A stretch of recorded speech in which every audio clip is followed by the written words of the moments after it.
Esto es Mesa de Barrio, un ping-pong de ideas, comentarios y análisis de los acontecimientos más importantes afectando a nuestra comunidad en los Estados Unidos y América Latina.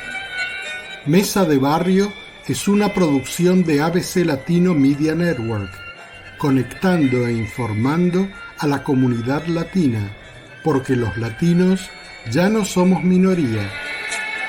Síguenos en las redes sociales como ABC Latino. Escríbenos a info@abclatino.net y visita nuestra página de internet www.abclatino.net.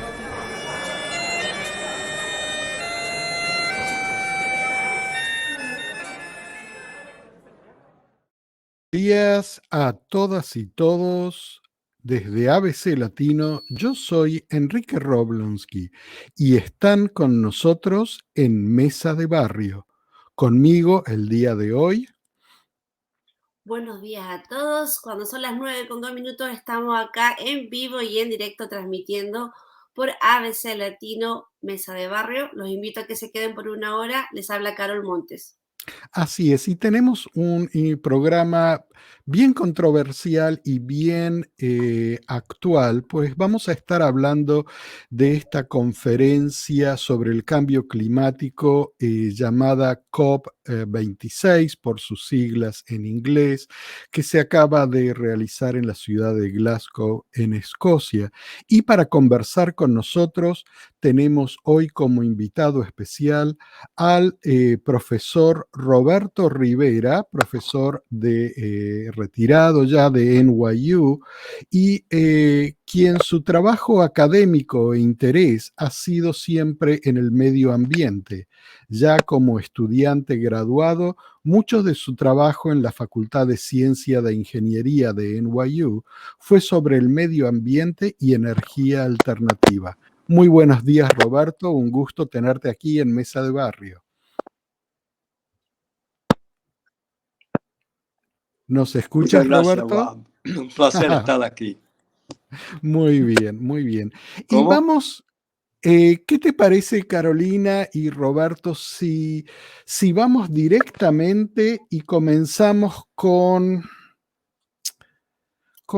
de una forma un poco picadita y caliente acá, porque quiero comenzar el programa de hoy hablando de esta cumbre sobre el cambio climático, mostrando un poco o revisando un poco las declaraciones de Greta Thunberg hacia el final de la conferencia.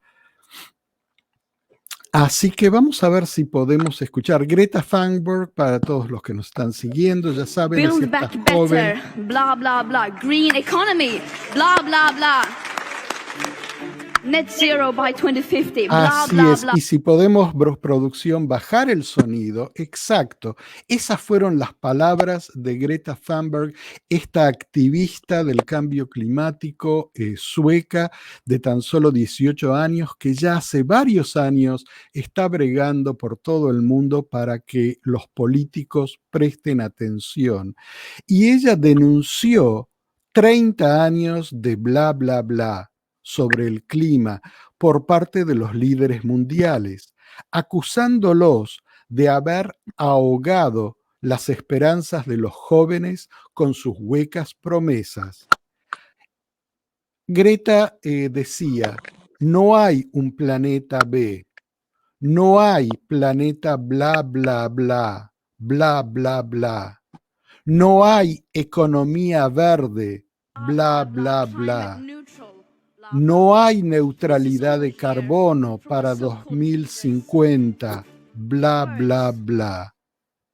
Eso es todo lo que escuchamos por parte de nuestros llamados líderes. Palabras. Palabras que suenan bien, pero que no han provocado ninguna acción. Nuestras esperanzas y sueños se ahogan en sus palabras de promesas vacías, añadía Greta Thunberg. Por supuesto, dice la joven, Necesitamos un diálogo constructivo, pero ellos llevan 30 años de bla, bla, bla. ¿Y a dónde nos ha conducido esto? Palabras muy duras para referirse a esta conferencia de las Naciones Unidas del Cambio Climático número 26. Roberto, yo te pregunto a ti, y hablábamos un poco antes de conectarnos cuando tú me escribías antes del programa, ya desde los años 70 y pico, cuando tú estabas ya interesado en el tema del cambio climático, me contabas que la gente de las universidades, los académicos, ya sabían lo que se venía. Y aún parece que estamos repitiendo las mismas palabras y los mismos tenores.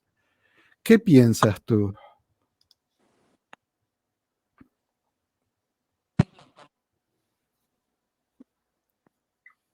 No sé si no. Estoy de acuerdo. Sí, en los años 70, para los 90 ya se sabía con el clima que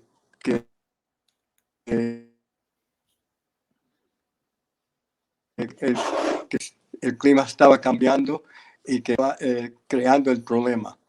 Entonces, en el 1900 hubo un gran cambio político, que el presidente Carter, que era un presidente de los Estados Unidos que sí estaba envuelto y él también entendía el problema. El presidente Carter era ingeniero y él entendía que había un problema sobre el clima, que en el futuro iba a haber una gran crisis. Entonces, él perdió la elección. En el departamento mío, en el NYU de ingeniería, de ciencias de ingeniería, estuvimos trabajando sobre el clima y también creando diferentes tipos de energía alternativa. Y entonces tuvimos que cambiar la dirección para empezar con el sistema defensivo para los Estados Unidos contra los rusos. Y ahí es donde cambió todo. Es decir, nos también estás... había Roberto, unas paneles solares en la Casa Blanca. Roberto, nos estás Sí. contando que la política internacional y como consecuencia de la Guerra Fría, las prioridades en Estados Unidos, que es donde tú estabas estudiando y donde tú practicaste como profesor de NYU, cambiaron y todos los fondos se alocaron a la Guerra Fría en lugar de abocarse a controlar esta situación del cambio climático. Quisiera ver, Roberto, la señal tuya Eso está mismo. un poco débil. Sí, dinos.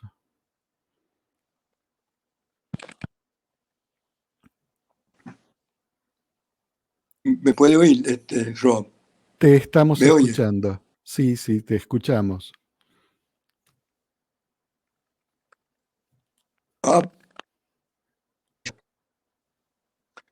Lo vamos explicaste perfectamente bien. Eso fue lo que...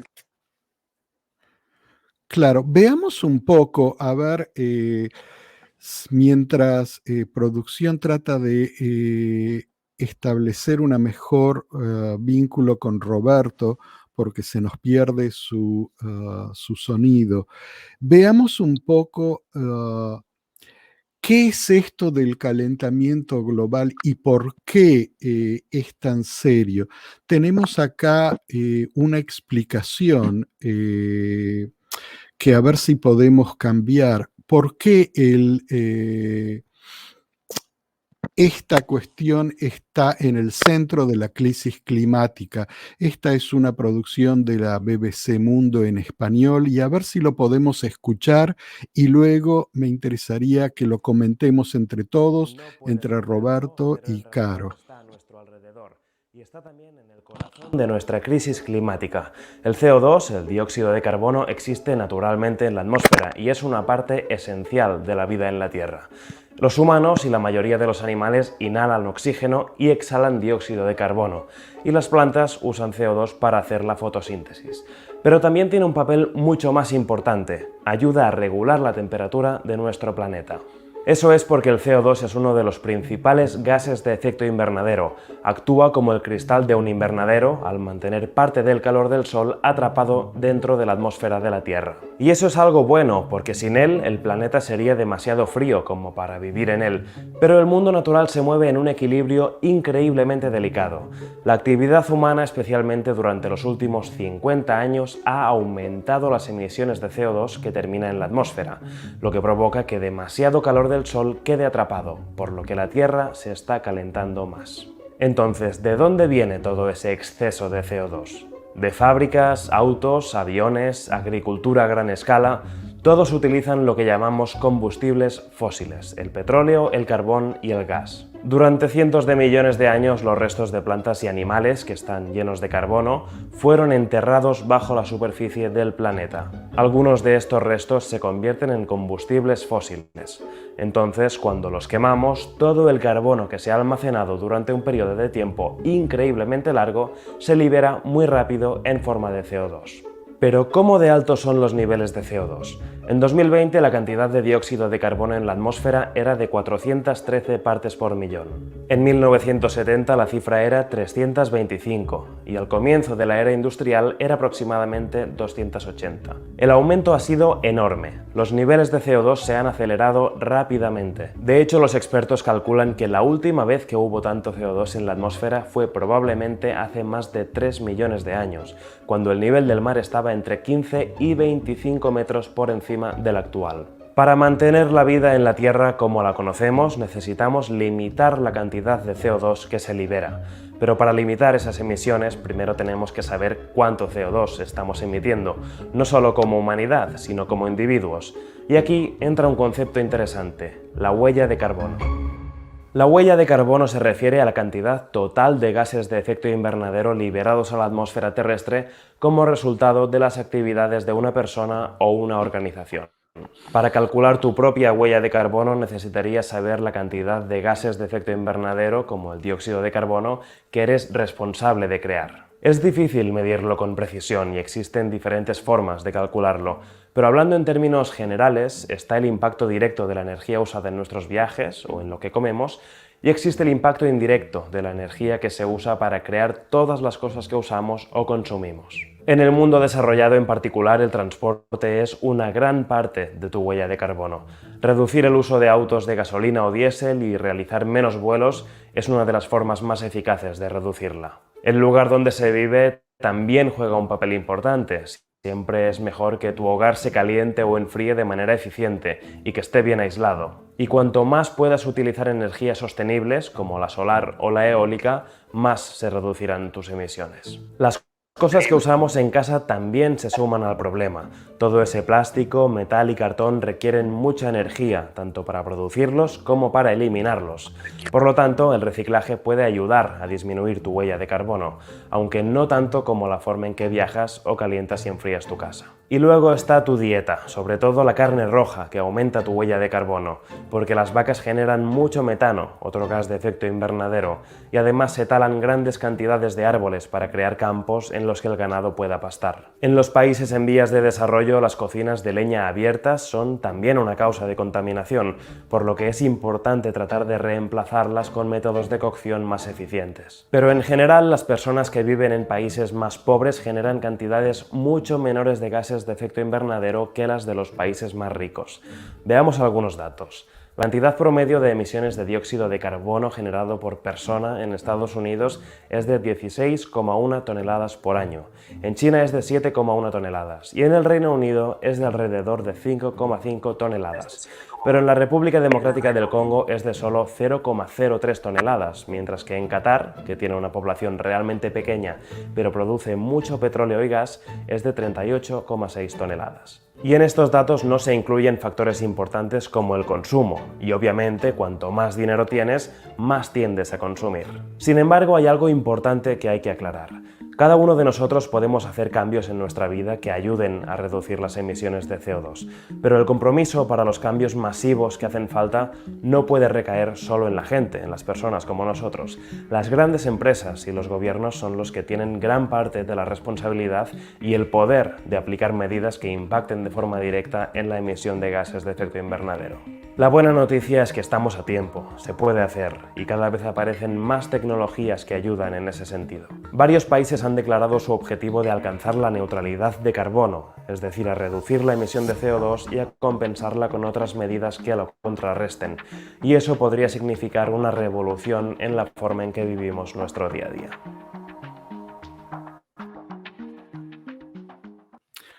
Este ha sido un comentario sobre el dióxido de carbono, Caro. Me impresionó a mí particularmente ese gráfico mundial donde aparecían los países que más producían dióxido de carbono, obviamente los países industrializados del norte del globo, pero fíjate, no sé si tú notaste, qué poca la emisión de toda Latinoamérica. En la formación del dióxido de carbono. Y sin embargo, Latinoamérica es la que más está por sufrir el calentamiento global en la Tierra. Roberto, Sí, no sé si Roberto quiere hablar. ahora viene Caro. Sigamos un poco mientras Roberto se vuelve a conectar con nosotros. Ok. Lo vi que se acercó al micrófono, por lo tanto quería darle el espacio a él. Pero sin duda sí es preocupante. Es una situación preocupante que lugares que nos vemos más afectados son los que menos contaminamos, ¿no? Eso es lo más triste de todo. Y me gustó mucho lo que dijo de la forma directa e indirecta, de cómo nosotros podemos ayudar o empeorar la situación. Y los viajes, reciclar, sé que son formas pequeñas que a lo mejor, como lo conversamos una vez, no son los grandes cambios que necesitamos en realidad, pero algo tenemos que hacer. Algo tenemos que hacer. En Chile el sistema de reciclaje se está haciendo muy popular ahora, pero por mucho tiempo no existía, no sé cómo es en Argentina. La facilidad de reciclar, ahora a mí me encanta cuando voy y veo lugares, puntos de reciclaje, que ni siquiera es que te dan 5 centavos por la botella. La gente la lleva, no recibe nada a cambio, solamente con la intención de reciclar y de cuidar el planeta. Eso a mí yo lo valoro y me gusta mucho porque por último acá de repente hay un incentivo de dinero o por cada lata te van a dar 5 centavos, pero en mis países, por ejemplo, cuando yo le digo, ¿por qué reciclan? Y me dicen, no, para ayudar al medio ambiente. No sé cómo es en Argentina. En Argentina hace muchos años que se recicla en todo el país, pero tampoco se usan bolsas de plásticos en los También supermercados. en Chile, Hay tampoco. muchas formas en que cada uno, personalmente creo que yo lo he dicho en otros programas nuestros, creo que todos estos ejemplos de lo que cada uno de nosotros como individuos puede hacer o como sociedad podamos hacer, los seres humanos, eh, son buenos en crear conciencia, pero el avión se va en picada y no ayuda a que el avión retome su vuelo. Es decir, es todo muy bueno y creo que lo principal de esto es que eleva la conciencia de la población en todo el mundo, pero no alcanza, pero ni por lejos, para realmente solucionar el problema de fondo. Y creo muy cierto, comparto lo que los activistas internacionales han comentado en esta conferencia número 26, que en realidad los políticos, las grandes potencias, las corporaciones multinacionales, solo utilizan la propaganda sobre lo que todos nosotros podemos hacer para reciclar, para separar los plásticos, para esto y para la otro, como una forma de disimular y de llevar la atención más allá de lo que ellos tienen que hacer personalmente como países, como entidades a nivel mundial, porque realmente la catástrofe no es que se viene, está ya con nosotros y lo estamos viviendo en todo el planeta día a día y solo se está acentuando. Roberto, creo que estás nuevamente con nosotros. Roberto Rivera, profesor retirado de NYU, ambientalista y también un ciudadano muy preocupado por el cambio climático. ¿Nos estás escuchando, Roberto?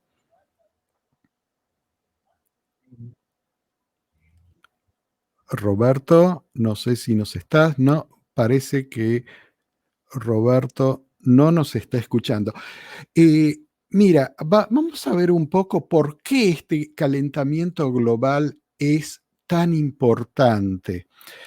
Hay un número mágico, y ese número mágico es el de 2.7 grados centígrados.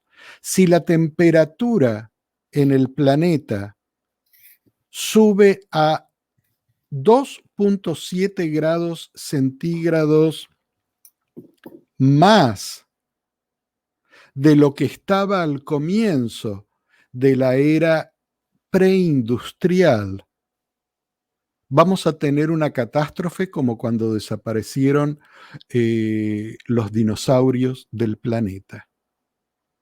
2.7 grados centígrados, nada más. En este momento estamos muy, pero muy cerca de llegar a eso. El Acuerdo de París, ese acuerdo que se firmó hace ya tantos años atrás, llamaba a limitar el recalentamiento global a 2 grados centígrados respecto a la era preindustrial. Y sin embargo, ya estamos yendo a ese calentamiento que las Naciones Unidas definen como catastrófico de 2.7 grados centígrados. Hay algo que, gracias, los que nos están siguiendo por YouTube o por Facebook Live, hay algo que lo pone muy en evidencia, y esto es las declaraciones del expresidente de la República de la Isla Maldiva, el presidente Mohamed Nasheed.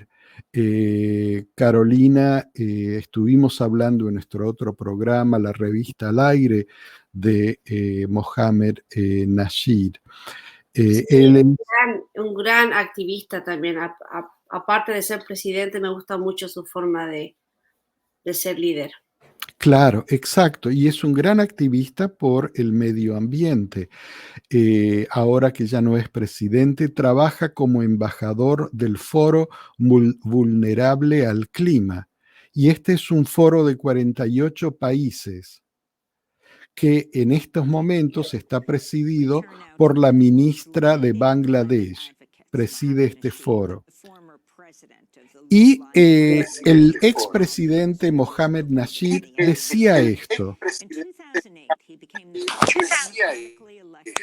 tenemos 4 solicitudes específicas frente a la Conferencia 26 de las Naciones Unidas.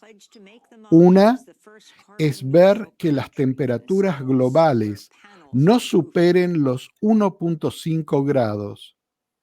Ahora vivimos en un planeta que ya se ha calentado 1.2 grados y ahora puede verse que los vientos son más fuertes, las olas son más altas, los veranos son más largos, hay más lluvia, el arrecife de coral se está blanqueando, estamos perdiendo nuestra biodiversidad. Hay una erosión costera desenfrenada y nuestra agua está contaminada. Gastamos más del 30% de nuestro presupuesto en medidas de adaptación.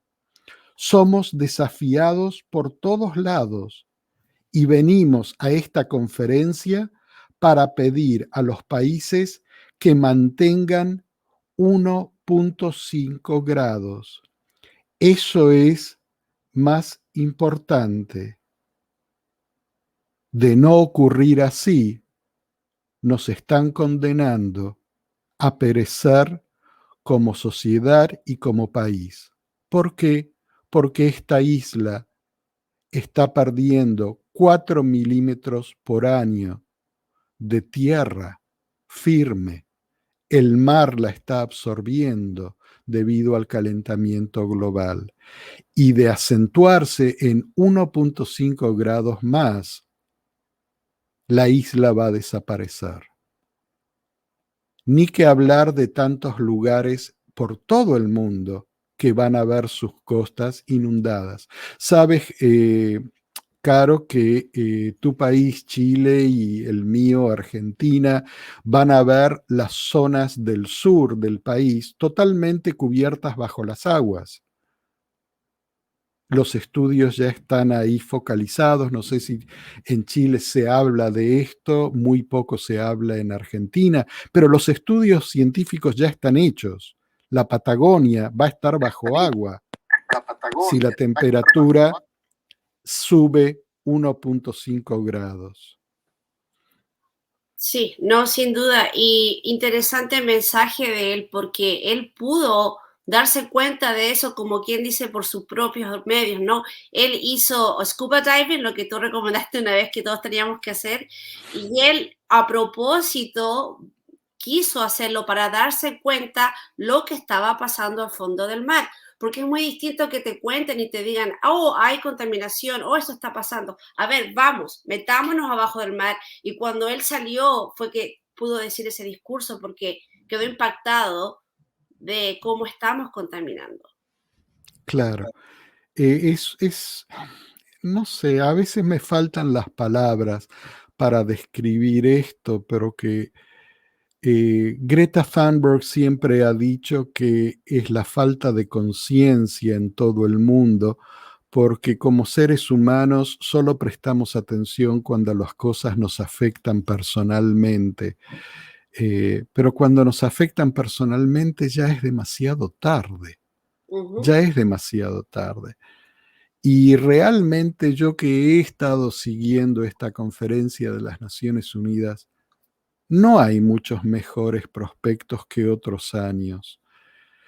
Son los mismos discursos, las mismas vagas promesas. Es como que nada ha cambiado en los últimos 30 años. Es ese constante bla, bla, bla. No sé qué piensas tú, Caro. Disculpa, estaba tratando de comunicarme con el invitado, que lamentablemente la conexión nos falló hoy, pero sí, hay esperanza, no hay esperanza, no sé realmente qué decir. Me gustó mucho uno de las activistas que, bueno, primero supimos que mucha gente no estuvo presente en la COP26 porque no tenía acceso, se le llamó una COP muy elite, que solamente de una manera u otra se pudo dar como lugar a ciertos tipos de sociedad que pudo asistir, ¿no? Porque sabemos que muchos países, por problemas de las vacunas, no tienen el acceso que tienen los países desarrollados. Entonces, por el mismo motivo, no pudieron asistir. Tienes razón, Caro, muy cierto lo que dices. Esta conferencia sobre el cambio climático marcó también la terrible desigualdad que existe en el planeta hoy en día, reflejada en cómo se administran las vacunas contra el COVID en todo el mundo. Muchos de los activistas internacionales, sobre todo del sur de este planeta, lo que se llama el sur de los países más pobres, menos desarrollados, y que son los que más sufren este cambio climático, no pudieron viajar al Reino Unido simplemente porque no tienen las vacunas. Uh-huh. Son todas cosas que esta conferencia ha puesto nuevamente de manifiesto, y yo creo que ya estamos en otra. Es como que la gente se olvida tan rápidamente de todo, y los medios realmente también son responsables de todo esto, porque los medios ya están llevando la atención del mundo hacia otros lugares, y esta conferencia quedó atrás nuevamente en el olvido. El tintero. Uh-huh. Así es. Y tenemos personas que no pueden viajar por la situación que nombramos, y tenemos líderes que eligen no ser parte de esto, como China y Rusia. Así es, así es. Los líderes de China y Rusia no viajaron a esta conferencia, y en cierto modo eso se dio como una voz de alarma, pero también fue como para llamar la atención de que esta cumbre era una cumbre, como tú la definiste también, de países de élite, para llamarlo de alguna manera. Roberto Rivera, nuestro invitado especial, ¿nos estás escuchando ahora?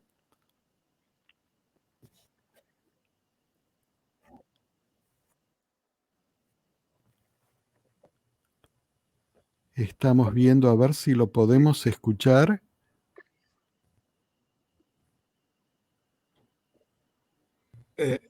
Fernando, ¿me escuchan?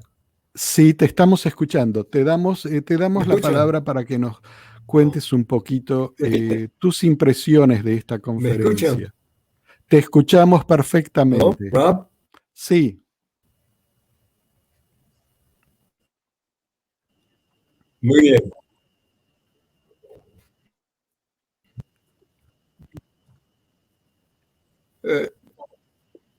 Qué pena que la...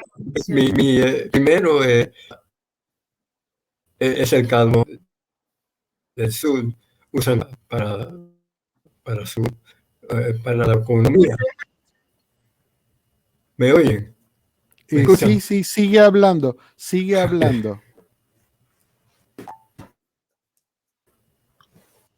Pero se escucha muy cortado. Sí. Entonces, China y Rusia.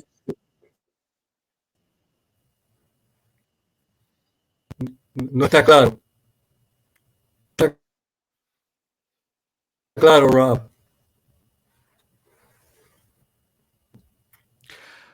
Bueno, Caro, vamos a seguir acá porque la conexión... Una vez se baja y otra vez sí. no vale. La conexión de Roberto no es buena. Vamos a tenerlo nuevamente en otro momento acá con nosotros, pero una de las cosas que también dijo Mohamed Nasheed, el expresidente de las Islas Maldivas, que está ubicado en el Océano Índico. Si se imaginan el continente de la India o el país India, al final está la isla grande de Sri Lanka, y hacia el oeste están las Islas Maldivas, que son una república. Y él también dijo, queremos recordar a los países que en 2009, Prometieron a los países en desarrollo y los países vulnerables al clima que pagarían 100.000 millones de dólares al año, pero eso no se ha dado hasta hoy en día. Y queremos ver esa contribución nuevamente en el buen camino. Solo como término de comparación, Caro, 100 millones de dólares al año no es nada para países como, por ejemplo, Estados Unidos, donde en este momento los debates van por pasar estímulos por más de 1 trillón de dólares. 100 millones de dólares es una gotita dentro de lo que se gasta en armamentos, dentro de lo que se gasta en guerras, dentro de lo que se gasta en tantas otras cosas. Y sin embargo, ese compromiso que todos los países desarrollados asumieron en 2009 no se está cumpliendo.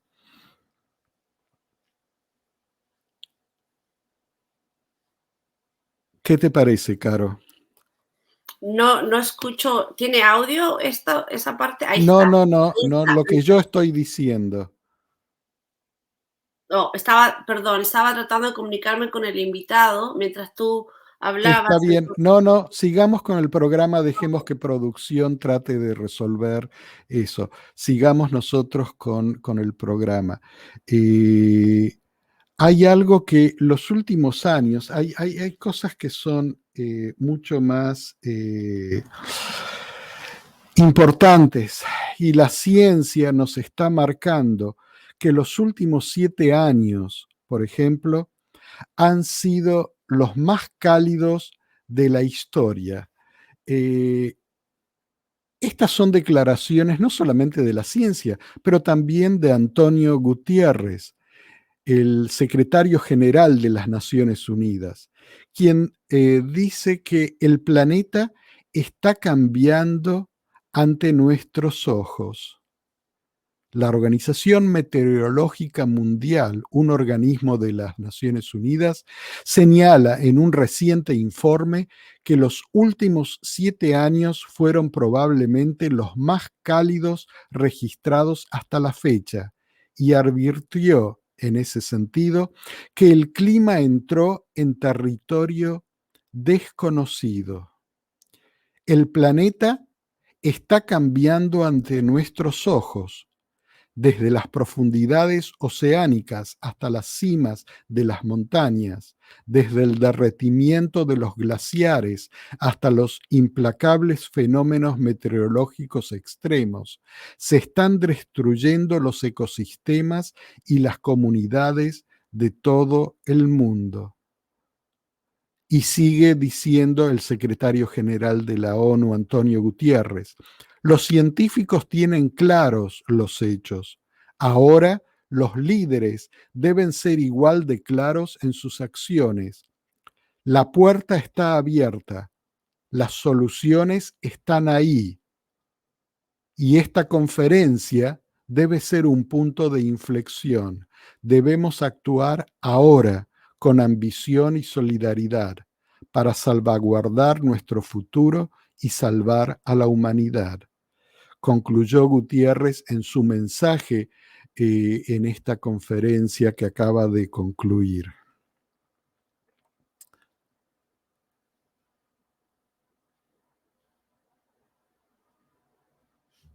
Ok.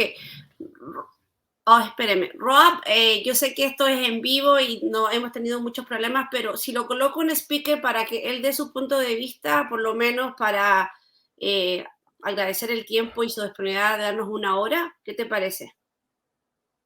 Sí, puedes, pero me interesan también tus comentarios, Caro, justamente porque estamos aquí en vivo. Sí, ¿lo escuchas bien, Rob? ¿A Roberto? Hola, ok. Tú querías decirnos algo sobre China y Rusia y se nos cortó la señal. ¿Quisieras expresar eso ahora? Sí. como dijo Rob, los 3 países que no firmaron y no vinieron, ¿no? Los países, los 3 países más grandes que están usando el petróleo y que están son Rusia, China, India y Australia. Esos países usamos carbón. El carbón es uno de los grandes problemas con el carbón y el petróleo. Entonces, los países del tercer mundo, los países del sur, el combustible que ellos usan es el carbón. Y los Estados Unidos y los países del norte no quieren poner el dinero para que los países del sur puedan usar la nueva tecnología que existe para destruir el carbón. Y eso es uno de los grandes problemas. El otro gran problema es que la resistencia de las compañías industriales que usan petróleo y carbón es grande. Tanto cantidad de dinero investido en esta industria que el problema que del principio, cuando primeramente sabía que había un problema, el deber era empezar a planificar para llegar, para hacer el cambio tecnológico, y no se hizo. Y ahora es porque tenemos la crisis que tenemos, porque no le hicieron caso, o no quisieron hacer caso, o la resistencia era tan tremenda contra el cambio, y ahora tenemos la crisis que tenemos. Y sí, es una gran crisis que en el futuro va a afectar la humanidad. Y eso es donde estamos en este momento. Estamos en una crisis que no sabemos si hay remedio.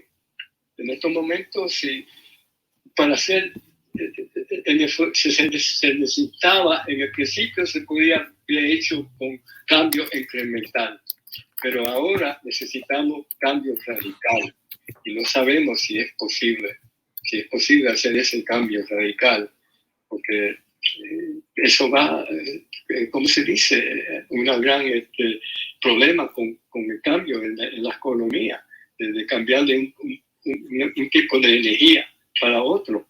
Y el otro problema es que la tecnología que tenemos todavía no es una energía completa. El petróleo hace todo. El petróleo calienta las casas, se usa como gasolina para los automóviles, produce electricidad. La energía solar, hay problemas, no es una energía del viento, no son energías que todavía no son tecnologías que todavía están completas. Hay que usarlo en conjunto. La energía que se produce hay que guardarlo en baterías. No es una energía igual como el petróleo en la combustión. Entonces, mi opinión es que la única energía, el único recurso es ir para el hidrógeno. El hidrógeno podría tomar la parte del petróleo, porque el hidrógeno podría hacer todo. Los carros podrían correr el hidrógeno. Se podría producir electricidad con hidrógeno, usando células de hidrógeno, células fuel cells, hydrogen fuel cells. Para mí, eso es la única tecnología en este momento. Y se podría usar el solar y el viento para producir la electricidad, para producir el hidrógeno. Y el hidrógeno se podría crear del agua. Entonces, para mí, el gran problema es el cambio que se va a tener que hacer. Y la única cosa que prometió hoy el presidente Biden fue que van a tratar de ¿cómo se dice?, controlar el methane. Esa es la única cosa que... Y él fue a la conferencia bien debilitado. Estaba debilitado. No se ha podido pasar ninguna ley sobre el clima aquí en los Estados Unidos, porque la resistencia está tremenda resistencia de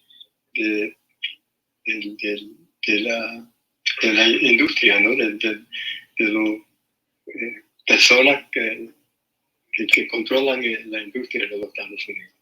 Sin duda. Rob, gracias Roberto, muy interesante tu punto de vista y sí, yo concuerdo contigo. Rob, en los estudios, ¿quieres decir algo? Sí, Roberto, quiero seguir un poco con este informe de las Naciones Unidas para Latinoamérica y luego que lo comentemos un poco. Esta es la parte del informe de las Naciones Unidas sobre el cambio climático específicamente referido a Latinoamérica. Y voy a leerlo como está redactado.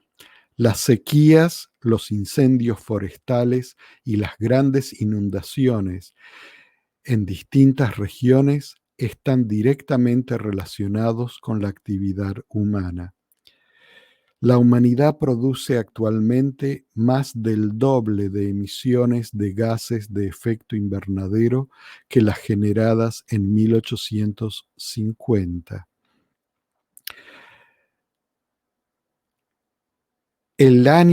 Los últimos 7 años han sido los más calurosos, donde las temperaturas han sido más altas de los últimos tiempos.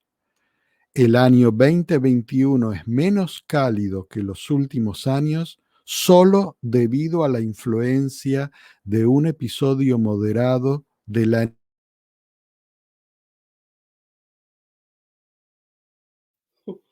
Bueno, lo perdimos a Rob ahora.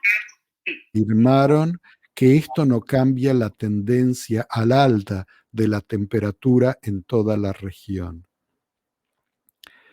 Las persistentes precipitaciones superiores a la media que se registraron durante el primer semestre del año en algunas partes de América del Sur, especialmente en el norte, en la cuenca del Amazonas, ocasionaron inundaciones graves y de larga duración en la región.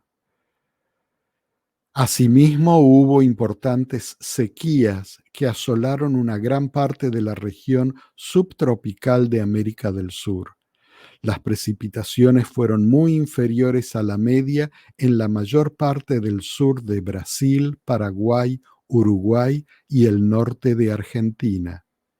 Llovió, en lugar de nevar, por primera vez en la historia en el pico de la capa de hielo de Groenlandia. Los glaciares sufrieron un rápido deshielo. Y sigue así el reporte de las Naciones Unidas. Roberto, me gustaría tus palabras sobre esto que acabo de leer. Estamos en los últimos 10 minutos aquí del programa. No encuentro ningún problema con lo que has dicho en los Estados Unidos. Estoy completamente de acuerdo.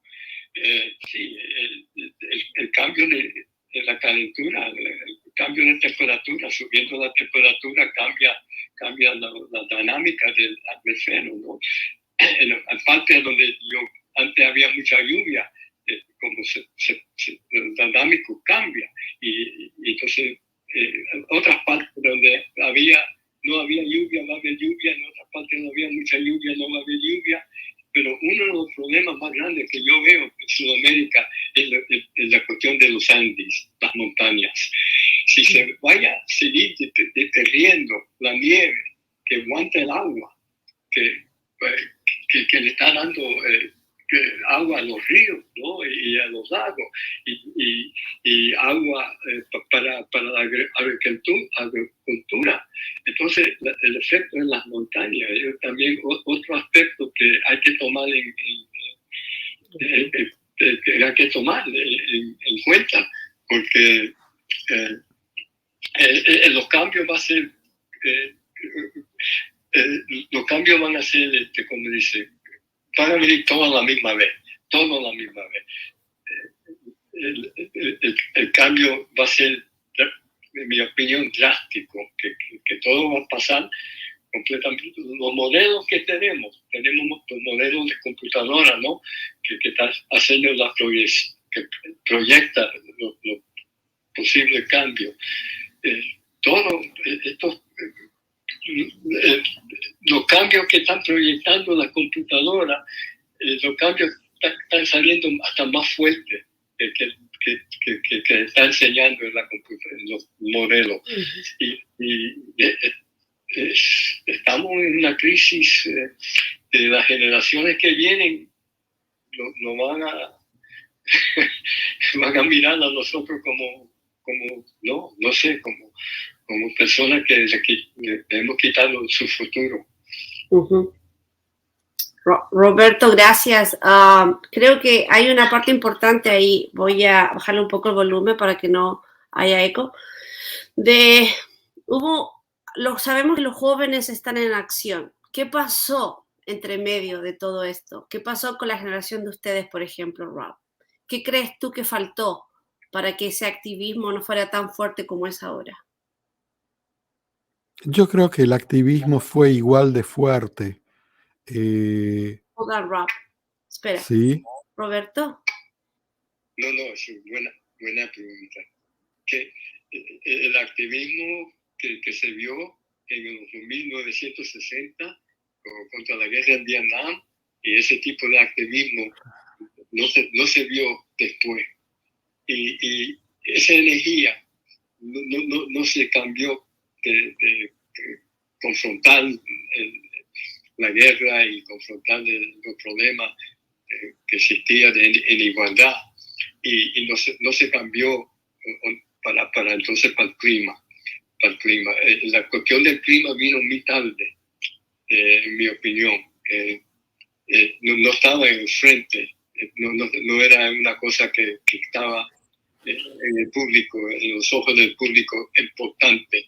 Y ahora sí, ahora que tenemos la crisis. No sé, esto es complicado. Esto ha sido para mí, se ha escondido, las compañías de petróleo escondieron la verdad, y el gobierno sabía la verdad y no hicieron nada, ¿no? Dejaron, ¿cómo se dice? Le dieron a to kick the can down the road. ¿Cómo se dice eso en español? Sí, patear el problema para más adelante, siempre posponer el enfrentar el problema. Sí. Rob, ok, Roberto, muchas gracias. Rob, ¿tú quieres decir algo? Sí, simplemente que lo que ocurre hoy en día es que el acceso a la información es mucho más global y más rápido. Pero en cuanto a el activismo social, yo no creo que el activismo social sea mayor hoy en día que el que fue en el pasado. Ese activismo social siempre estuvo presente. El activismo social de hoy en día está mucho más manejado que en el pasado. En el pasado, el activismo social, en la época que Roberto estaba describiendo, los años 60, el activismo social en todo el mundo fue muy virulento. Hoy en día es un activismo social controlado por los gobiernos, controlado por los medios de comunicación, controlado por las grandes corporaciones, controlado por todos aquellos que son parte del problema. Sí. No estoy muy de acuerdo con eso, pero creo que eso nos va a faltar programa para debatir eso. Antes de que terminemos, quisiera yo, de una parte muy humilde, honrar a todos esos activistas que en su lucha han sido asesinados por sus gobiernos, y creo que es algo que no se habla mucho y sin duda podría ser tema también para otra mesa de barrio. Ese es otro aspecto más que tú mencionas, Caro, también muy cierto. Fíjate que Hoy en día vivimos en un mundo y en una sociedad donde si tu pensamiento no es el adecuado, entre comillas, eres eliminado de una forma o de otra, literalmente o no. Hay muchos aspectos estos que marcan el calentamiento global y esta ebullición en todo el mundo por controlarlo. ¿Hasta cuándo? No sé. Es como cuando inflamos esos globos y nos ponemos a inflarlo. Y el globo se agranda, se agranda, se agranda, se agranda. En un momento explota. Y lo sabemos todos. No hay que ser genios. No creo. Roberto, en el teléfono, ¿quieres decir algo? Sí, también se ha visto hace poco movimiento mundial para la derecha, como los gobiernos en Brasil, Filipinas, el movimiento para la derecha también. No entiendo eso, porque es algo raro, que la única manera que lo puedo entender es que entonces los gobiernos que han sido más progresistas han fallado, no han podido producir las necesidades y la conciencia necesaria que se necesita para crear el cambio, porque necesitamos en estos momentos crear un cambio tremendo, pero tremendo, es como un cambio de quantum leap en la conciencia del pueblo. Y quizá esta crisis, porque mira, la crisis del COVID, de la virus, no hizo nada. Se esperaba que quizá eso iba a juntar el pueblo, ¿no? Iba a juntar el mundo, que iba a ser algo que la humanidad, toda la humanidad podían ir detrás. Y se vio, mira, creó conflicto entre el mundo del sur, el mundo del norte, que hay vacuna, que no hay vacuna, que no hay ¿y qué podemos esperar? Que la crisis del clima vaya a juntar, unir el mundo para confrontar el grande problema que estamos viendo. Roberto, creo que tú has dado ahí en la clave, en estas palabras finales cuando nos acercamos al final de este programa. Y la clave es que lo que está faltando en este momento a nivel mundial es conciencia, es esa concientización humana de la gravedad en la que estamos situados y que o nos salvamos todos o perecemos todos. La elevación de la conciencia me parece que es la clave aquí y bueno, habrá que ver qué ocurre. Te quiero dar muchísimas gracias, Roberto, por compartir tus pensamientos. Gracias, Caro, también a ti por todos tus esfuerzos, igual que producción, por conectarnos con el pensamiento de Roberto para este programa. Y así nos despedimos hasta la semana entrante para otra mesa de barrio. Chao.